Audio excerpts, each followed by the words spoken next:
Hello friends, मैं विवेक राव आप लोगों का R2R एजुकेशन चैनल में स्वागत करता हूं। दोस्तों, आज हम लोग सीटेट से कुछ महत्वपूर्ण टॉपिक के बारे में जानकारी प्राप्त करेंगे जो हमारे सीटेट के परीक्षाओं में 2 से 3 प्रश्न ज़रूर आते हैं। कितने? 2 से 3 प्रश्न ज़रूर आते हैं। जो 30 में क्या होंगे? 30 में 2 से 30 प्रश्न ज़रूर आएंगे। दोस्तों, हम लोग समय को नष्ट ना करते हुए हम लोग क्या करते हैं, अपने टॉपिक पे चलते हैं। दोस्तों, जो हम लोग का जो पहला टॉपिक है दोस्तों जो हम लोग का जो पहला टॉपिक है ये क्या है? अधिगम के लिए आकलन है। दोस्तों, इसमें एक चीज़ हम लिखे हैं, पासवर्ड। क्या है? पासवर्ड है। पासवर्ड में क्या लिखा हुआ? के दौरान, के पहले। ये हमको ज़रूर ध्यान देना होगा कि जो अधिगम के लिए आकलन होगा वो शिक्षक विद्यार्थी को अधिगम देने के दौरान ही या उससे पहले ही करेगा। ये चीज़ हमको अपने माइंड में कैप्चर कर लेना है। तो इसमें क्या रहा कि शिक्षण अधिगम के दौरान विद्यार्थियों की रुचि, पूर्व ज्ञान, मानसिक क्षमता, बौद्धिक स्तर, कमियां, ज़रूरतों आदि को जान लेना ताकि इन तथ्यों को ध्यान में रखकर सिखाया जा सके, वह अधिगम के लिए आकलन है। अर्थात शिक्षण विधि, पाठ्यक्रम, शिक्षण सामग्री आदि छात्र के अनुकूल बनाया जाए।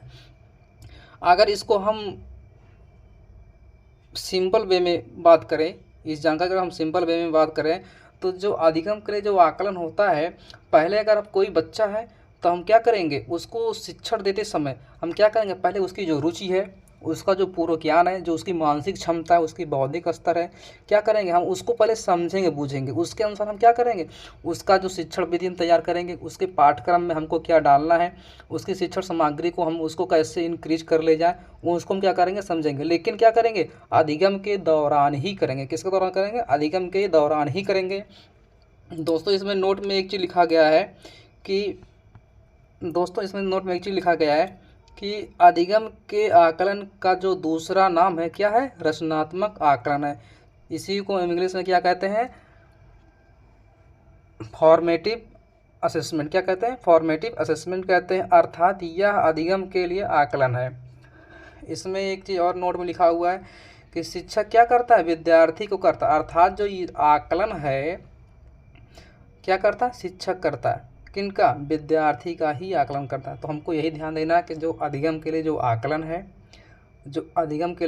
है, ये शिक्षण प्रक्रिया के ही दौरान किया जाएगा। शिक्षण प्रक्रिया के दौरान ही किया जाएगा। हमको ये चीज़ ध्यान में रखना है। अब दूसरी हमारी जो टॉपिक है ये है अधिगम के रूप में आकलन। इसी को हम और क्या कह सकते हैं? अधिगम के रूप में स्व आकलन। क्या कहते हैं? स्व आकलन कहते हैं। दोस्तों, क्या कहते हैं? स्व आकलन कहते हैं। अर्थात इसमें कहा गया है कि अधिगम के आकलन के बिंदु पर अगर शिक्षक की जगह खुद विद्यार्थी स्व आकलन के रूप में करता है तो इसे अधिगम के रूप में आकलन कहा जाता है या कहते हैं। जैसे अगर हम बात करें कि यदि छात्र क्या करता है, बिना शिक्षक की सहायता से वो किसी भी असेसमेंट को, किसी भी टॉपिक को रीड करता है और उसका आकलन खुद करता है, अर्थात उसमें शिक्षक की आवश्यकता पड़ती ही नहीं है, तो क्या कहलाता? अधिगम के रूप में आकलन कहलाता है या अधिगम के रूप में स्व आकलन कहलाता है। जैसे अगर बात की जाए, एग्जाम्पल में एक है कि एक बावर्ची भोजन बनाते समय भोजन में नमक के स्तर का पता लगाना। इसमें ये कन्फर्म हो रहा है कि जो बावर्ची है क्या कर रहा है, खाना तो वही बना रहा है लेकिन स्वयं क्या कर रहा है, वही नमक के स्तर का पता लगा रहा है। अर्थात यह क्या कहलाया? अधिगम के रूप में आकलन कहलाया है। इसमें एक नोट में लिखा हुआ है कि विद्यार्थी अपना खुद करता, अर्थात जो विद्यार्थी है अपना आकलन क्या करता है? खुद करता है।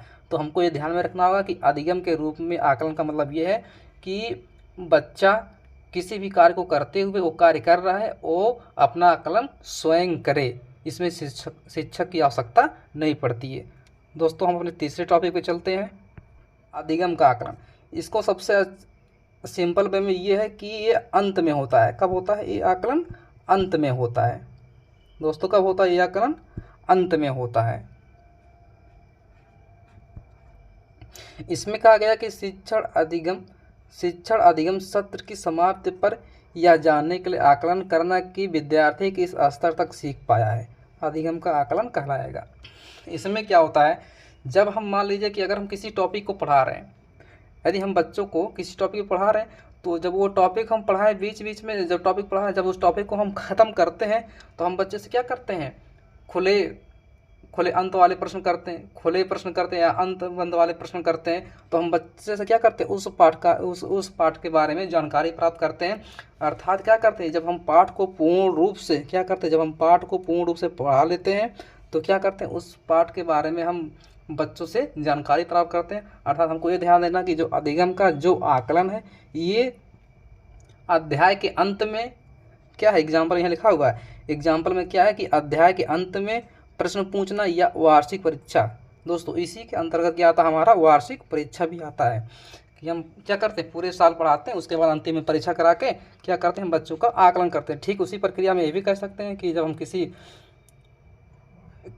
विषय के एक टॉपिक को पढ़ाते हैं तो उस टॉपिक के बारे में हम जो अंतिम में जो बच्चों से प्रतिक्रिया लेते हैं तो क्या कहलाता है, अधिगम का आकलन कहलाता है। जो हम क्या करते हैं, जो ये आकलन अंत में होता है। दोस्तों हमारी जो चौथी टॉपिक है, ये बहुत ही इम्पोर्टेंट है, जो हर परीक्षाओं में लगभग क्या करता है, पूछा जाता है। हमारे सीटेट या जो टीचिंग से जो संबंधित जो प्रश्न होते हैं उसमें ज़रूर ये पूछे जाते हैं। विद्यालय आधारित आकलन क्या है दोस्तों, विद्यालय आधारित आकलन, अगर कह सकते हैं कि स्कूल बेस्ड असेसमेंट, क्या कह सकते हैं, स्कूल बेस्ड असेसमेंट कह सकते हैं, SBA।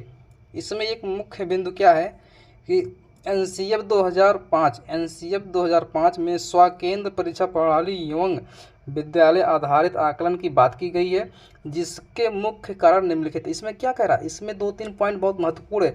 NCF 2005 क्या कह रहा है कि इसमें क्या हो, स्वकेंद्र परीक्षा प्रणाली हो और फिर क्या हो, विद्यालय आधारित आकलन की बात की गई है। अर्थात जो परीक्षा जो बच्चों का जो परीक्षा हो, वो जिस विद्यालय से पढ़े उसी विद्यालय में क्या उनकी परीक्षा हो, और क्या हो, जो आकलन किया वो विद्यालय के द्वारा ही वो आकलन किया जाए। अर्थात जो परीक्षा हो बच्चों का उसी विद्यालय में, जिस विद्यालय में पढ़ रहे हैं, और जो टीचरों की जो गाड़ी लगती है उन्हीं के जो पढ़ाई जो टीचर रहते हैं वो टीचर हों और उन्हीं के विद्यालय में ही होना चाहिए, उन्हीं के विद्यालय के टीचरों के द्वारा उसमें जो प्रश्न होते हैं या जो पेपर्स होते हैं बनाए गए हों। इसमें कहा गया है कि जो सतत आकलन है सिर्फ विद्यालय आधारित आकलन में ही संभव। कैसे, बात ये हो रही है कि सतत आकलन का मतलब ये होता है जो इसकी प्रक्रिया लगातार होती है। जैसे हम क्या अगर बात की जाए कि जो सतत आकलन है ये सिर्फ कहाँ हो सकता है, विद्यालय आधारित आकलन ही संभव हो सकता है। फिर दूसरी बात आ रही है कि तुरंत प्रतिपुष्टि सिर्फ विद्यालय आधारित आकलन संभव है, कि अगर बच्चे ने क्या सीखा है, तो जो सीखा है, अगर मान लीजिए बच्चे को हम एक पाठ पढ़ाएं, ठीक है, अगर हम बच्चों को एक पाठ पढ़ाएं तो अब हम बच्चे से क्या करेंगे, उसकी हम प्रतिपुष्टि लेंगे कि बच्चा कितना सीखा है, और जो बच्चा कितना सीखा है अर्थात तत्काल हम उसको पढ़ा के, जैसे हम क्या करते हैं कि मान लीजिए हम किसी टॉपिक को दे कि आप 5 मिनट पढ़ो, कितने मिनट पढ़ो, 5 मिनट पढ़ो। 5 मिनट पढ़ने के बाद हम बच्चे से क्या करेंगे, उनसे हम पूछें कि बच्चे ने क्या क्या सीखा है, तो तत्काल पढ़ा के हम क्या करते हैं, तत्काल पढ़ा के उनके हम नॉलेजों को प्राप्त करते हैं। तो ये कहाँ केवल है, ये केवल विद्यालय में ही संभव है। फिर लिखा हुआ तीसरा, पाठ्य सामग्री क्रियाओं का कई बार वार्षिक परीक्षा में मूल्यांकन नहीं होता है, इसलिए इनका आकलन सिर्फ विद्यालय में ही संभव है। अर्थात हम कह सकते हैं कि जो पाठ्य सामग्री जो हमारी क्या है, जो विद्यालय है जो आकलन है, ये पाठ्यगामी क्रियाओं का कई बार वार्षिक परीक्षा में मूल्यांकन नहीं हो पाता है, इसलिए इनका भी आकलन सिर्फ कहाँ है संभव, विद्यालय में ही संभव है।